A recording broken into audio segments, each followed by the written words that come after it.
The hum of the plane's engines was a familiar lullaby of transit, a sound that had defined the last 5 years of my life. It was the sound of going somewhere to do something that was a slight variation of what I had done the week before. My life was a series of blueprints, client meetings, and the sterile quiet of hotel rooms. A life of straight lines and right angles, meticulously planned and utterly devoid of color. I was good at my job. I was an architect, after all. My world was built on precision, on knowing how things fit together. It was my own life I couldn't seem to draft correctly. It felt like a structure with a solid foundation, but no windows, no doors, just walls. Across the aisle, Alex was asleep. His head was tilted back against the seat, his mouth slightly open. A stray lock of dark hair had fallen across his forehead. Even in the unflattering cabin light, he looked like a piece of classical sculpture someone had carelessly left in coach. I had worked with Alex for 3 years. He was the splash of unpredictable color in our otherwise grayscale firm. He was chaos and confidence, a whirlwind of easy laughter and a gaze that always seemed to know more than it should. I'd spent those 3 years meticulously observing him from the safety of my cubicle, cataloging the way his eyes crinkled when he smiled, the low timbre of his voice when he was serious, the way he'd run a hand through his hair when he was concentrating. It was a study in unrequited fascination, a silent, one-sided conversation I had with him every single day. This trip was for the annual Western Architectural Guild Conference. 3 days in a city by the sea, filled with lectures on sustainable urban planning and networking events with lukewarm white wine. It was usually a solo affair, a chance for me to retreat even further into myself. But this year, our firm sent 2 of us. They sent Alex. When my boss had announced it, my heart had performed a strange, stuttering leap that felt entirely unprofessional. The thought of 3 days in his proximity was both a thrilling prospect and a terrifying one. It was an extended period of exposure, a high-stakes test of my carefully constructed composure. He stirred, a soft noise in his throat, and his eyes fluttered open. They found mine across the aisle. For a moment, they were unfocused, clouded with sleep. Then, recognition dawned, and a slow, lazy smile spread across his face. It was the kind of smile that rearranged his entire face, warm and genuine. It hit me squarely in the chest. "Hey," he murmured, his voice thick with sleep. "We there yet?" I shook my head, my own voice feeling rusty. "Another hour, maybe." "Good." He stretched, his arms reaching for the ceiling of the plane, the fabric of his shirt pulling taut across his chest. I looked away, focusing on the sterile white plastic of the seat in front of me. Need to recharge the social batteries before we're on display. That was the difference between us. He saw these events as a performance, a stage on which he effortlessly played his part. I saw them as a gauntlet, a series of social hurdles I had to clear without tripping. He thrived on the energy of a crowd. I was drained by it. He was the sun. I was a planet caught in his orbit, content to just watch him burn. When we landed, the air that hit us as we stepped out of the terminal was different. It was thick with salt and the promise of rain, a welcome change from the dry, landlocked air of our home city. Alex inhaled deeply, a look of pure pleasure on his face. "God, I love the coast." He flagged a cab with an ease that I always envied, throwing our bags in the trunk before sliding into the back seat. I followed, the space suddenly feeling small, charged with the scent of his cologne, something clean and sharp, like cedar and bergamot, and the residual warmth of the sun on his jacket. The drive to the hotel was a blur of palm trees and unfamiliar street signs. I watched the city go by, but I was hyper-aware of him beside me. The way his knee was just an inch from mine. The sound of his breathing, slow and steady. He was scrolling through his phone, a small frown of concentration on his face. I wondered what he was looking at. An email from a client? A message from a friend? A lover? That last thought landed like a stone in my stomach. I knew next to nothing about his personal life. He kept it separate from the office, a locked room I had no key for. The hotel was one of those aggressively modern places, all glass and steel, with a lobby that felt more like an art gallery. Alex handled the check-in, leaning against the marble counter with a casual sort of grace. I stood back, holding our laptop bags, feeling like an awkward assistant. I watched the way the receptionist, a blonde woman with a very bright smile, blushed under his attention. It was a common reaction. Alex had that effect on people. He made them feel seen. He turned from the counter, holding 2 key cards. His smile was still in place, but there was something else in his eyes. A flicker of something I couldn't quite read. It looked like mischief. It looked like trouble. "All right, we're all set," he said, his voice a little too bright. "Got us an upgrade. Top floor, corner suite." I raised an eyebrow. "An upgrade? How'd you manage that?" "Our firm was notoriously frugal with travel expenses." He shrugged, the picture of innocence. Just flashed a winning smile. "Told them we were celebrating our work anniversary." The pause was almost imperceptible, but I caught it. A little hitch in the smooth delivery. We rode the elevator in a comfortable silence, the soft chime of each floor marking our ascent. The hallway on the top floor was hushed, the carpet thick and plush. Alex found our room at the very end, sliding the key card into the lock with a flourish. The door clicked open. He pushed it open and stepped aside, gesturing for me to go in first. "After you." I stepped inside, and my breath caught. The room was huge. A wall of floor-to-ceiling windows offered a panoramic view of the city and the dark, churning ocean beyond. There was a sleek sitting area with a low-slung sofa, a small kitchenette, a bathroom that was probably larger than my bedroom at home. And in the center of it all, framed by the stunning view, was a bed. One bed. A single, enormous, king-sized bed. My heart stopped. Then it started again, hammering against my ribs like a trapped bird. I stood frozen in the entryway, my laptop bag suddenly feeling like it weighed 100 pounds. This had to be a mistake. A terrible, mortifying mistake. I turned to look at Alex. He was leaning against the doorframe, that unreadable, mischievous glint back in his eyes. He was watching me, his head tilted slightly, waiting for my reaction. Alex," I started, my voice sounding strained. "I think there's been a mix-up." He pushed off the doorframe and walked into the room, dropping his bag by the sofa. He didn't seem surprised. He didn't seem concerned at all. He walked over to the bed and pressed his hand against the mattress, testing its firmness. "What do you mean?" he asked, his back to me. His voice was casual. Too casual. "The bed," I said, stating the obvious. "There's only one." He finally turned around. He ran a hand through his hair, the gesture I'd cataloged 1,000 times. But this time, it wasn't from concentration. It was something else. He looked sheepish, but his eyes were still dancing. Yeah? About that," he sighed, a dramatic, put-upon sound. "Seems they overbooked the 2 queen rooms. This was all they had. The upgrade. A suite. But, he gestured vaguely at the single bed, as if it were a minor inconvenience, a trivial detail. My mind was racing. Overbooked? An upgrade to a suite with 1 bed? It didn't make any sense. It felt deliberate. I stared at him, trying to see past the charming, apologetic facade. Was this a joke? A test? Or was it exactly what he said it was, a simple, awkward mistake? "I can go down and try to sort it out," I offered, my voice tight. "Or I can sleep on the sofa." The sofa looked stylish but profoundly uncomfortable. Alex walked towards me. He stopped just a few feet away, close enough that I could smell that cedar and bergamot scent again. It was doing strange things to my equilibrium. He looked me directly in the eye. His playful expression softened, replaced by something more serious, more sincere. "Leo, don't be ridiculous," he said, his voice low and steady. "It's a huge bed. We're both adults. We can share. It's just for a couple of nights." He held my gaze, and in that moment, the entire room, the entire city outside the window, seemed to fall away. There was only the space between us, charged with unspoken questions. "Unless," he added, a hint of the old mischief returning to his voice, "it makes you uncomfortable." The question hung in the air. It was a challenge. A door he was holding open, just a crack. I could close it, retreat to the safety of the sofa, and spend the next 3 days in a state of excruciating awkwardness. Or I could step through it. I could pretend this was normal.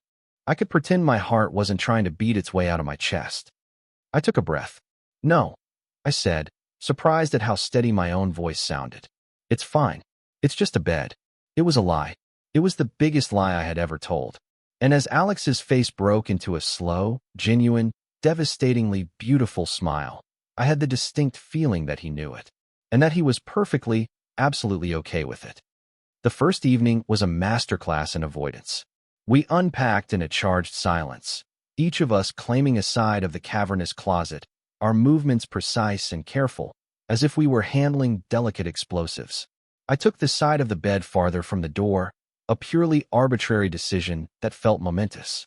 I arranged my toiletries on my designated sliver of the marble bathroom counter, creating a neat, defensive line of toothpaste and shaving cream.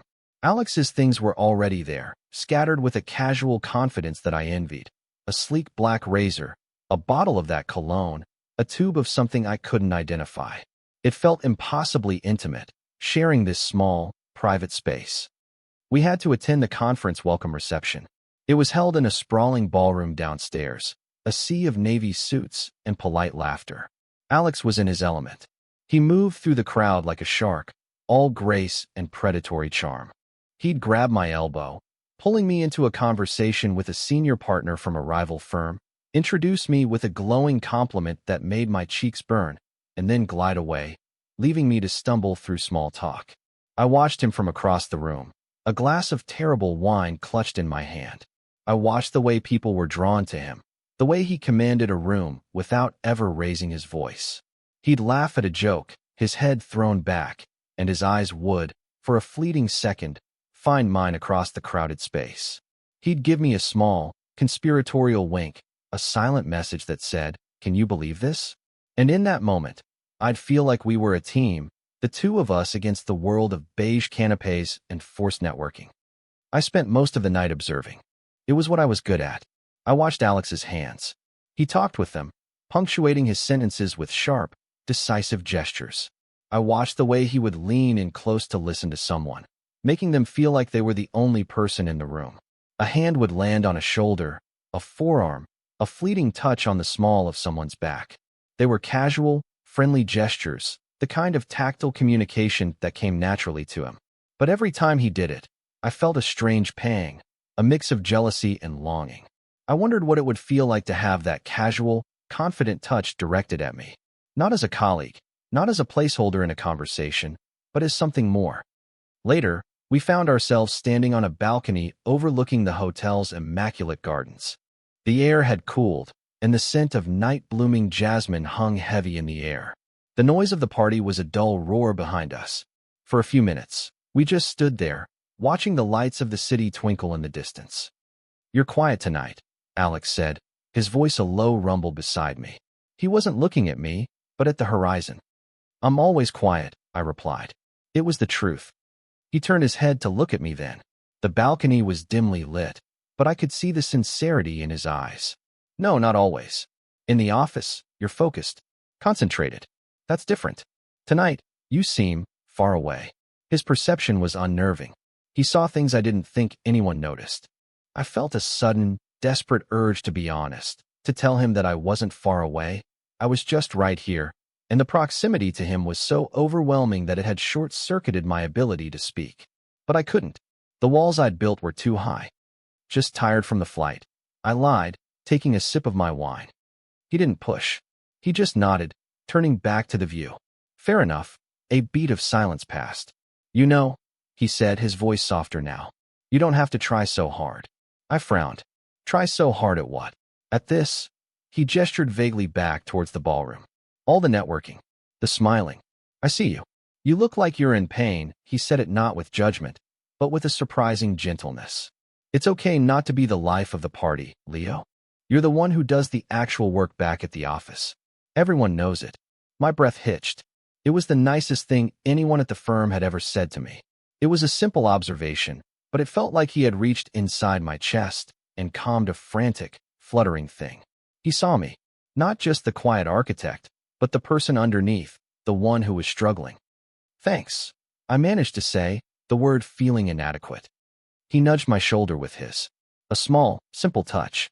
It sent a jolt of electricity straight down my spine. "Anytime. Now, how about we ditch this popsicle stand and go find some real food?"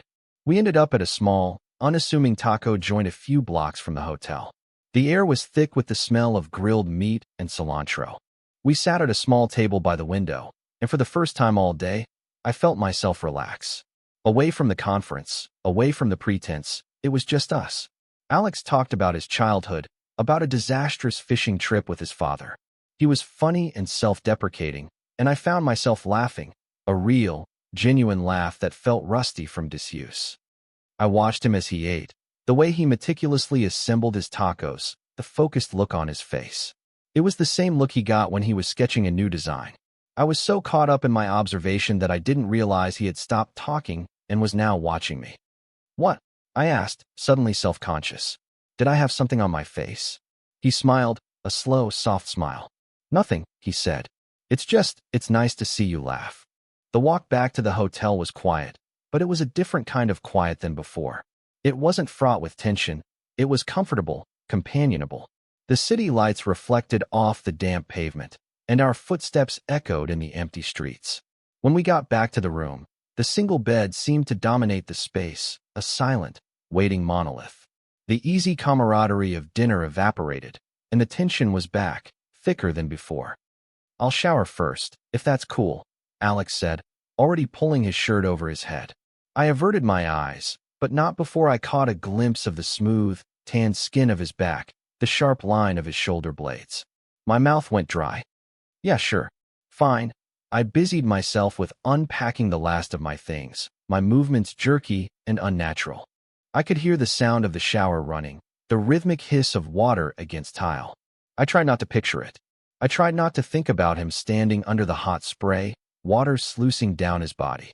I failed, miserably. By the time he came out of the bathroom, a towel slung low on his hips, his hair damp and curling at the ends, I was a wreck. My heart was pounding a frantic rhythm against my ribs. Steam billowed out of the bathroom behind him, carrying the scent of soap and his skin. He looked incredible. He looked like a temptation I was destined to fail. "All yours," he said, his voice casual, as if he wasn't standing half-naked in front of me, looking like a goddamn Renaissance painting. I practically fled into the bathroom, closing the door and leaning against it, my eyes squeezed shut. The room was warm and humid, thick with his presence. His towel was hanging on a hook, and his discarded clothes were in a pile by the sink. It was too much. It was too intimate. I took the fastest, coldest shower of my life, trying to shock my system back into some semblance of normalcy. When I emerged, dressed in a t-shirt and a pair of worn-out sweatpants, Alex was already in bed. He was on his side, the side closest to the door, leaving a vast, empty expanse of white sheet in the middle. He was reading something on his phone, the screen casting a pale blue light on his face. He looked up when I came out. "Hey," he said softly. "Hey." I hovered by the edge of the bed, feeling impossibly awkward. This was it, the moment of truth. He seemed to sense my hesitation. He put his phone down on the nightstand and shifted, propping himself up on one elbow. The sheet slipped down, revealing the curve of his waist. I swallowed hard. "Leo," he said, his voice gentle. "It's just a bed. I don't bite. Unless you ask nicely." A nervous laugh escaped me. He was trying to put me at ease with a joke, but it only served to make my nerves jangle even more. I finally moved, pulling back the covers on my side and sliding into the bed. The sheets were cool and crisp against my skin. The mattress was firm, and I was hyper-aware of every slight movement he made, the way the bed dipped with his weight. I lay on my back, staring at the ceiling, my body rigid. "Night," I mumbled, my voice barely a whisper. "Good night, Leo," he replied. I heard him shift, turning onto his other side, his back to me. The light on his nightstand clicked off, plunging the room into darkness, save for the city lights filtering through the thin curtains. I lay there for what felt like hours, listening to the sound of his breathing. It was slow and even, and after a while, it deepened into the soft rhythm of sleep. Only then did I allow myself to relax, my muscles unclenching one by one. I was sharing a bed with Alex. The thought was both terrifying and exhilarating. I was so close to the one thing I wanted more than anything. And yet, we were miles apart, separated by a chasm of unspoken feelings and a few feet of empty mattress. I closed my eyes, the scent of him on the pillow next to me, and drifted into a restless, dream-filled sleep. The next day was a blur of lectures and breakout sessions. We sat together, a silent agreement passing between us. During a particularly dry presentation on zoning regulations, I felt his foot gently nudge mine under the table. I looked over at him. He had a pained expression on his face, and was mouthing the word "kill me." I had to bite the inside of my cheek to keep from laughing out loud. It was another one of those small moments, a secret shared between the two of us, that made my chest feel tight with an emotion I was afraid to name. Between sessions, we'd grab coffee, standing in the crowded atrium. I found myself watching him, my gaze analytical, as if I could decipher the enigma of him if I just looked hard enough. I noticed the tiny scar above his left eyebrow, a faint white line against his tanned skin. I noticed the way he'd drum his fingers on his coffee cup when he was thinking. These were small, insignificant details, but they felt like clues, pieces of a puzzle I was desperately trying to solve. He would catch me staring sometimes. A small smile would play on his lips, but he never called me out on it. He'd just hold my gaze for a beat too long, his eyes searching mine, before looking away. Each time it happened, it felt like a silent question was being asked, a question I didn't have the courage to answer. That afternoon, there was a mandatory team-building exercise. It was as excruciating as it sounds. We were divided into groups and tasked with building a freestanding tower out of uncooked spaghetti and marshmallows. Our group was, predictably, a disaster. But Alex, of course, took charge. "Okay, team," he said, clapping his hands together. "We need a solid base. Triangles. Leo, you're the architect. Structural integrity. What's the plan?" All eyes turned to me. I was used to working alone, my ideas safe in the solitude of my own mind. Presenting them to a group, even in this ridiculous context, was daunting. But Alex was looking at me, his expression open and expectant. He trusted me. "We need to build trusses," I said, finding my voice. "Create a series of interlocking pyramids for the base. It'll distribute the weight." Alex grinned. "Trusses. I love it. You heard the man. Let's build some goddamn trusses." For the next hour, we worked together. He was the charismatic leader, encouraging our teammates, while I was the quiet engineer, meticulously connecting strands of spaghetti with sticky marshmallows. At one point, our hands brushed as we both reached for the same marshmallow. His fingers were warm, his touch brief, but it sent a shockwave up my arm. I pulled my hand back as if I'd been burned. He didn't seem to notice, or if he did, he didn't let on. Our tower was a masterpiece of pasta-based engineering. It was tall, stable, and surprisingly elegant. We won the competition. Our prize was a set of cheap plastic trophies and bragging rights. As our team cheered, Alex threw his arm around my shoulders, pulling me into a one-armed hug. "We did it, partner," he said, his voice loud and triumphant in my ear. His body was pressed against mine, warm and solid. I could feel the rumble of his laughter in his chest.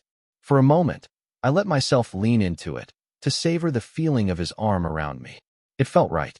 It felt like coming home. Then, just as quickly, he pulled away, and the moment was gone. That evening, we decided to skip the formal conference dinner.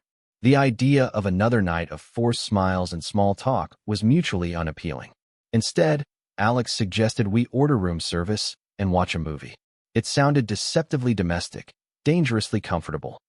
We sat on the low-slung sofa, a tray of club sandwiches and fries on the coffee table between us. Alex scrolled through the movie options, his thumb hovering over a loud action movie.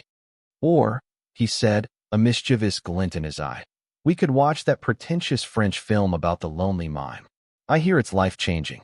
I snorted. "I think I'll pass on the life-changing mime." We settled on a mindless blockbuster, full of explosions and cheesy one-liners. As the movie played, I found myself more interested in the man next to me than the action on the screen. He was completely absorbed, his face illuminated by the flickering light of the television. During a particularly tense scene, he reached for a handful of fries, his eyes never leaving the screen. His fingers brushed against mine in the carton. This time, neither of us pulled away. His fingers lingered there for a second, a warm, gentle pressure against my own. My heart did a slow, painful somersault.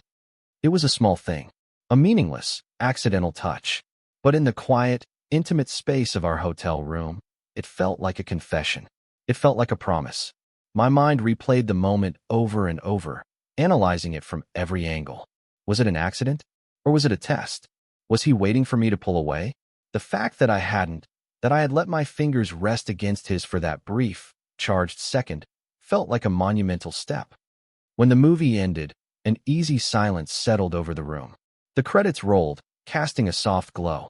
I was acutely aware of his proximity, the warmth radiating from his body, the sound of his soft breathing. The air was thick with things left unsaid. Alex finally broke the silence. "So," he said, his voice quiet. He turned to look at me. His expression was serious, the playful mask gone. "The bed." Just the word sent a jolt through me. "What about it?" I asked, my voice barely a whisper. He held my gaze. His eyes were dark and intense in the dim light. "The booking. It wasn't a mistake." The confession hung in the air between us, heavy and undeniable. I knew it. A part of me had known it all along. But hearing him say it, hearing him admit to the deception, changed everything. This wasn't an accident.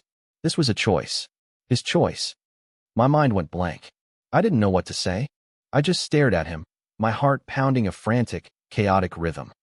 "I wanted to see what would happen," he continued, his voice low and steady, laced with a vulnerability I had never heard from him before. "I've been watching you, Leo, for a long time. The way you look at things, the way you think.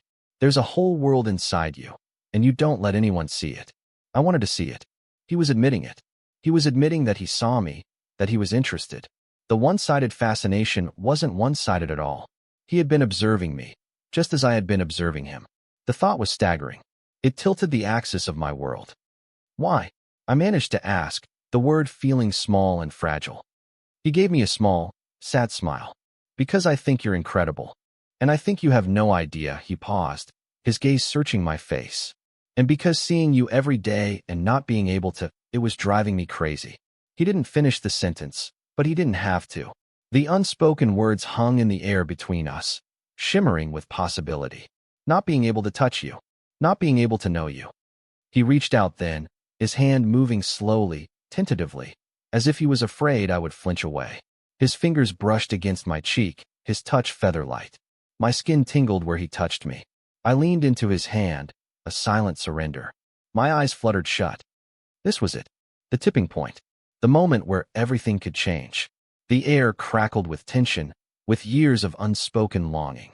I could feel his breath on my face, warm and close. My entire being was screaming at me to do something, to say something, to close the small distance between us. He is right here. He is telling you everything you've ever wanted to hear. My internal voice is a roar, no longer a whisper. This is not a dream. His thumb strokes my jaw, a slow, deliberate movement that makes my knees feel weak. "Open your eyes." I do. His face is inches from mine. His eyes are dark, searching, filled with a raw, hopeful vulnerability that mirrors my own. The playful instigator is gone, replaced by a man laying his heart bare in the quiet of a hotel room, thousands of miles from home. The sounds of the city outside, a distant siren, the hum of traffic, fade into nothing. There is only the sound of our breathing, the frantic beat of my own heart. "Leo," he whispers, his voice thick with emotion. It's not a question, it's a plea. And in that moment, the carefully constructed walls I had spent a lifetime building come crumbling down. The fear, the doubt, the years of quiet loneliness, they all recede, washed away by the simple, undeniable truth of his touch. I am not just an observer in my own life anymore. I am a participant, and he is inviting me to take the lead. My hand comes up to cover his, pressing his palm more firmly against my cheek. The contact is electric, a current of pure feeling passing between us. "Alex," I breathe, my own voice shaky. And then, because there are no other words, because words are insufficient for what I am feeling, I lean in and close the final, infinitesimal gap between us. The kiss is not what I expected. I had imagined it 1,000 times, in 1,000 different scenarios. I had imagined it being desperate, frantic, a release of pent-up tension. But it is none of those things. It is soft. It is tentative. It is a question, a gentle exploration. His lips are warm and yielding against mine, and for a moment, that is all it is. A simple, profound connection. Then, he makes a soft sound in the back of his throat, a sound of relief, of surrender, and the kiss deepens. His other hand comes up to cup the back of my neck, his fingers tangling in my hair, holding me to him. It is no longer tentative. It is sure. It is certain. It is a kiss that speaks of long-held secrets and a future that is suddenly, dizzyingly bright with possibility. It tastes of salt and wine and the unique, indescribable taste of him. It feels like I have been holding my breath for my entire life, and I can finally exhale. When we break apart, we are both breathless. We don't move. Our foreheads are pressed together, our eyes closed. His hand is still in my hair, his thumb stroking the sensitive skin behind my ear. I can feel the beat of his heart against my chest, or maybe it's my own. I can't tell where one of us ends and the other begins. "I've wanted to do that," he says, his voice a low, rough whisper against my lips, "since the day you walked into the office wearing that ridiculous sweater with the elbow patches." A laugh bubbles up out of me, a sound of pure, unadulterated joy. "I love that sweater." "I know," he says, and I can hear the smile in his voice. "That's what makes it so ridiculous." He pulls back just enough to look at me, his eyes shining in the dim light. The vulnerability is still there, but now it's mixed with a dawning relief. "So, the bed," he says again, his voice softer this time. This time, I don't feel a jolt of anxiety. I feel a slow, warm curl of anticipation in my stomach. "What about it?" I echo, a smile playing on my own lips. He doesn't answer with words. Instead, he stands up, pulling me with him. He leads me over to the enormous bed, the silent witness to our entire charade. He pulls back the covers, a silent invitation. The crisp white sheets look like a blank page, the beginning of a new story. He gets in first, moving not to his designated side, but to the very center of the mattress. He lies back against the pillows, his arms crossed behind his head, an unabashed, confident sprawl. He looks up at me, his expression a mixture of playful challenge and sincere invitation. "The middle was getting lonely," he says, his voice a low, seductive rumble that vibrates through the entire bed. He pats the space beside him, the space on his right, then the space on his left. "Plenty of room. Take your pick." My heart is doing a slow, heavy thud in my chest. This is it, the culmination of everything. The awkwardness, the tension, the observation, the confession. It has all led to this moment. Him, in the middle of the bed, offering me not just a space to sleep, but a space to belong. He is not just inviting me into his bed. He is inviting me into him. I don't hesitate. I walk around the bed and slide in beside him, my body slotting against his as if it were made to be there. He immediately rolls onto his side to face me, his arm wrapping around my waist, pulling me in until there is no space left between us. My head finds the natural hollow of his shoulder, and I inhale his scent, that familiar mix of cedar and bergamot, now mingled with the scent of his skin. It is the most intoxicating thing I have ever smelled. "This side is good," I murmur into his chest. I feel the rumble of his chuckle against my cheek. "Yeah," he says, his lips brushing against my hair. "I think so too." We lie there for a long time in a comfortable, profound silence. There are no more games, no more subtext, no more unspoken feelings. Everything is out in the open, laid bare in the intimacy of the darkened room. I feel his hand stroking my back, a slow, soothing rhythm. It's a gesture of possession, of comfort, of rightness. I have never felt so safe, so seen, so utterly and completely at peace. This is what I have been yearning for, this quiet connection, this simple, profound intimacy. It is better than anything I could have ever imagined. It is real. He is the first to fall asleep. His breathing evens out, his body growing heavy and relaxed against mine. I lie awake a little longer, listening to the sound of his heartbeat, a steady, reassuring rhythm beneath my ear. The city lights outside paint shifting patterns on the ceiling. I think about the man I was just 24 hours ago, the quiet, lonely architect who lived his life behind walls. He feels like a stranger to me now. Alex didn't just knock down my walls. He walked through the door I didn't even know was there and made himself at home.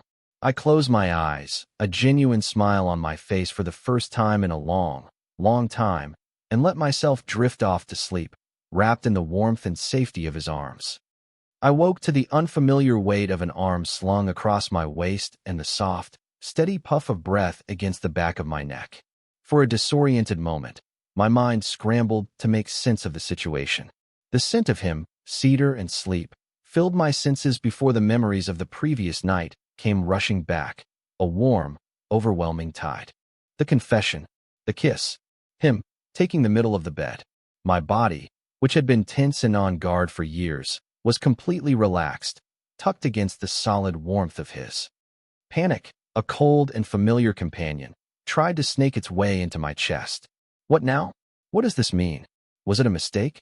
A one-time thing born of conference boredom and too many unspoken feelings? I lay perfectly still, my eyes squeezed shut, half afraid that if I moved, if I even breathed too loudly, the spell would break and he would pull away, leaving me cold.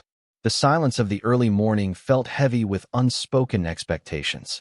My mind, my greatest enemy, started to construct a dozen different scenarios, each one ending in awkwardness and regret. Then he stirred behind me. His arm tightened around my waist, pulling me closer, fitting my back more snugly against his chest. He made a low, contented sound in his sleep, a rumbling murmur that vibrated through me. It was not the sound of someone who regretted their actions. It was the sound of someone who was exactly where they wanted to be. The panic receded, replaced by a fragile, tentative hope.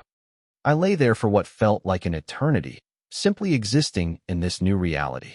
The sun was beginning to rise, casting a pale, gray light into the room. I could just make out the shapes of our discarded clothes from the night before, a tangible reminder of how quickly everything had changed. I slowly, carefully, turned in his arms to face him.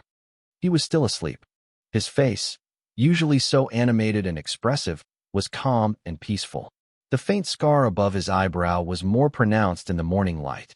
His dark lashes rested against his cheek. I had an overwhelming urge to reach out and trace the line of his jaw, to commit this moment to memory.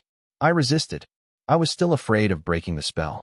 So I just watched him, cataloging this new perspective, this intimate view I had only ever dreamed of. His eyes fluttered open. They were hazy with sleep for a moment, then they focused on me. A slow, lazy smile spread across his face. It was the same smile from the airplane, but this time it was different. It was closer. It was intimate. It was meant only for me. "Morning," he murmured, his voice a low, gravelly rasp. "Morning," I whispered back, my own voice tight with a nervous energy. He didn't say anything else. He just looked at me, his eyes searching my face. I felt completely exposed under his gaze, as if he could see every doubt, every fear, every wild, hopeful thought that was racing through my mind. I waited for him to say something, to define what had happened, to set the tone for the day. The silence stretched, and my anxiety began to build again. Then, he leaned in and kissed me. It was a soft, sleepy kiss, full of morning breath and unspoken reassurance. It was gentle and unhurried. It was a kiss that said, "This is real. This is us now." When he pulled back, he rested his forehead against mine, his eyes still closed. "I woke up," he said, his voice a soft murmur against my skin. And for a second, I thought I'd dreamed it. He opened his eyes, his gaze locking with mine. I'm so glad I didn't. And just like that, all my fears, all my carefully constructed anxieties, evaporated. The reassurance I so desperately needed was delivered not in a grand speech, but in a simple kiss and a handful of honest words. He wasn't regretting this. He was embracing it.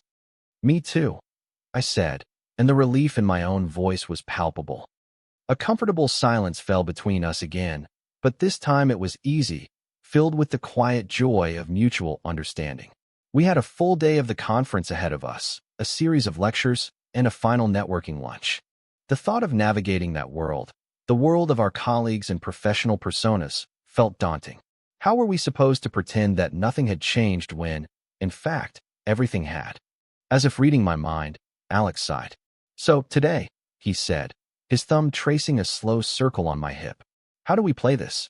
The question was a practical one, but it was also a test. Was this something to be hidden? A secret to be kept within the four walls of this hotel room? "I don't know," I answered honestly. I'm not good at pretending." He smiled, a genuine, warm smile that made my heart ache. "Good," he said. "I'm sick of pretending." He kissed my forehead. "We don't have to do anything. We just have to be. Let's just be us. Whatever that is. Us." The words sounded so foreign and so perfect at the same time. For the first time, it felt like a possibility, not just a fantasy. Getting ready that morning was a dance of newfound intimacy. We shared the bathroom, brushing our teeth side by side, our elbows bumping. He stole a dab of my hair product, and I used his ridiculously expensive face wash. These were small, domestic acts, but they felt revolutionary. I caught his eye in the mirror, and he gave me a quick, conspiratorial wink. The awkwardness of the first day was gone, replaced by a giddy, nervous excitement. The conference felt different. The lectures seemed less boring, the coffee less bitter. We sat next to each other, our knees brushing, a constant, grounding point of contact. During one particularly long presentation, he reached over and took my hand under the table. His fingers laced with mine, his palm warm and steady against my own. It was a simple, hidden gesture, but it felt like a public declaration. I looked down at our joined hands, at the way his fingers fit so perfectly between mine, and a wave of pure happiness washed over me. I couldn't stop the small, stupid smile that spread across my face. At the closing lunch, we sat at a large, round table with a group of architects from a firm in Seattle. The conversation was the usual mix of industry gossip and project talk. I was quieter than usual, content to just listen, to feel the solid presence of Alex beside me. Then, a woman at our table, a senior partner with sharp eyes, looked from Alex to me, a curious smile on her face. "You two seem very close," she observed. It wasn't an accusation, just a statement of fact. I felt a flush of heat rise in my cheeks. My first instinct was to pull away, to create distance, to revert to my old habits of deflection and invisibility. But before I could react, Alex's hand found my knee under the table, a firm, reassuring squeeze. "Leo's the best," Alex said, his voice easy and confident, not missing a beat. He looked at me, a warm, open affection in his eyes that was unmistakable. Couldn't get through these things without him. It wasn't a confession, but it wasn't a denial either. It was a simple, honest statement that left everything and nothing to the imagination. The woman smiled, a knowing, genuine smile this time, and turned her attention back to her salad. The moment passed. The test was over. We hadn't flinched. We had just been us. On the flight home, the familiar hum of the engines was no longer a sound of lonely transit. It was the sound of a beginning.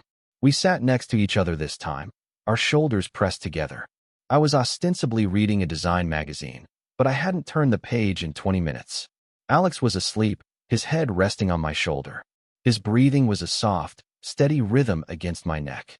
I looked out the window at the endless expanse of clouds, a sea of white bathed in the golden light of the setting sun. I thought about the man I was just a few days ago, trapped in his orbit, content to just watch him burn. I had been so wrong. He hadn't wanted an observer. He had wanted a co-pilot. The trip had started as a terrifying prospect, a high-stakes test of my composure. And it had been a test.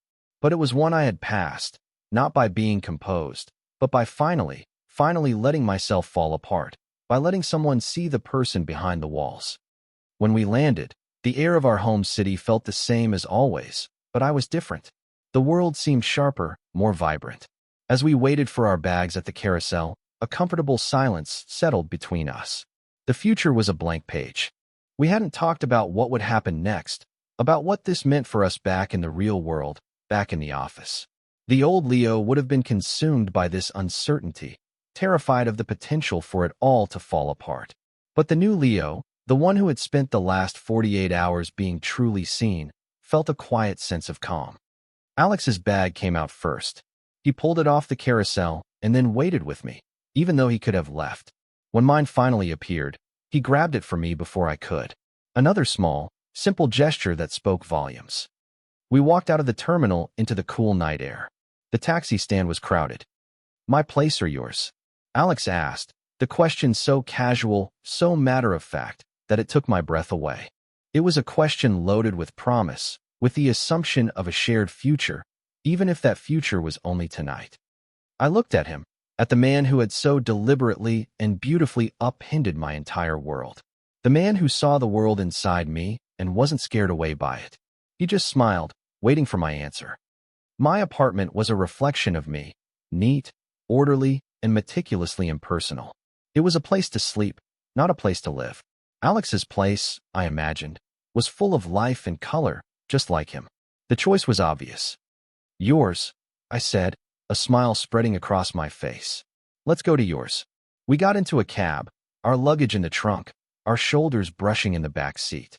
He gave the driver his address. Then he turned to me. He didn't say anything. He just reached out and took my hand, his fingers lacing with mine. It felt as natural as breathing. As the taxi pulled away from the curb and merged into the familiar city traffic, I looked down at our joined hands. It was a conscious choice, a deliberate connection. This wasn't a hotel room in a faraway city. This was home. This was real life. I leaned my head against his shoulder, the same way he had on the plane. He rested his head against mine. I closed my eyes, a feeling of profound peace settling over me. The journey wasn't over. In fact, it was just beginning. We would have to figure out how to be us at the office, in front of our friends, in the bright, unforgiving light of day. There would be challenges. There would be uncertainties. But for the first time in my life, I wasn't scared. The straight lines and right angles of my life had been irrevocably altered. My world, once so meticulously drafted in shades of gray, was now bursting with unpredictable, brilliant color. And I knew, with a certainty that settled deep in my bones, that I was no longer living in a house with no windows and no doors. I was finally home. And the view was incredible.